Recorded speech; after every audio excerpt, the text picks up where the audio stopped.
지금까지 살펴본 피청구인의 법 위반 행위가 피청구인을 파면할 만큼 중대한 것인지에 관하여 보겠습니다. 대통령은 헌법과 법률에 따라 권한을 행사하여야 함은 물론 공무수행은 투명하게 공개하여 국민의 평가를 받아야 합니다.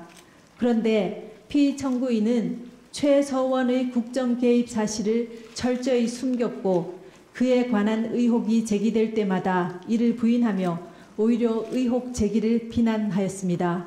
이로 인해 국회 등 헌법기관에 의한 견제나 언론에 의한 감시 장치가 제대로 작동될 수 없었습니다. 또한 피청구인은 미르와 K스포츠 설립, 플레이그라운드와 더 블루K 및 KD 코퍼레이션 지원 등과 같은 최소원의 사익 추구에 관여하고 지원하였습니다. 피청구인의 헌법과 법률 위배 행위는 재임 기간 전반에 걸쳐 지속적으로 이루어졌고 국회와 언론의 지적에도 불구하고 오히려 사실을 은폐하고 관련자들을 단속해 왔습니다.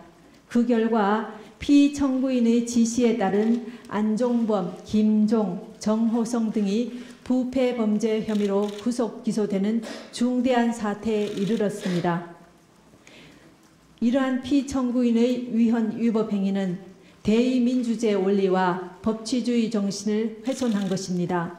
한편 피청구인은 대국민 담화에서 진상규명에 최대한 협조하겠다고 했으나 정작 검찰과 특별검사의 조사에 응하지 않았고 청와대에 대한 압수수색도 거부하였습니다. 이 사건 소추와 관련한 피청구인의 일련의 언행을 보면 법 위배 행위가 반복되지 않도록 하여야 할 헌법 수호 의지가 드러나지 않습니다. 결국 피청구인의 위헌 위법 행위는 국민의 신임을 배반한 것으로 헌법 수호의 관점에서 용납될 수 없는 중대한 법 위배 행위라고 보아야 합니다. 피청구인의 법 위배 행위가 헌법 질서에 미치는 부정적 영향과 파급 효과가 중대하므로 피청구인을 파면함으로써 얻는 헌법 수호의 이익이 압도적으로 크다고 할 것입니다. 이에 재판관 전원의 일치된 의견으로 주문을 선고합니다. 주문, 피청구인 대통령 박근혜를 파면한다. 이 결정에는 세월호 참사와 관련하여 피청구인은 생명권 보호 의무를 위반하지는 않았지만 헌법상 성실한 직책 수행 의무 및 국가공무원법상 성실 의무를 위반하였고 다만 그러한 사유만으로는 파면 사유를 구성하기 어렵다는 재판관 김이수, 재판관 이진성의 보충 의견이 있습니다.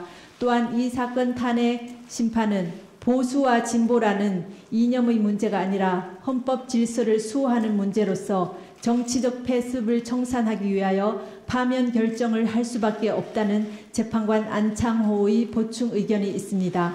이것으로 선고를 모두 마칩니다.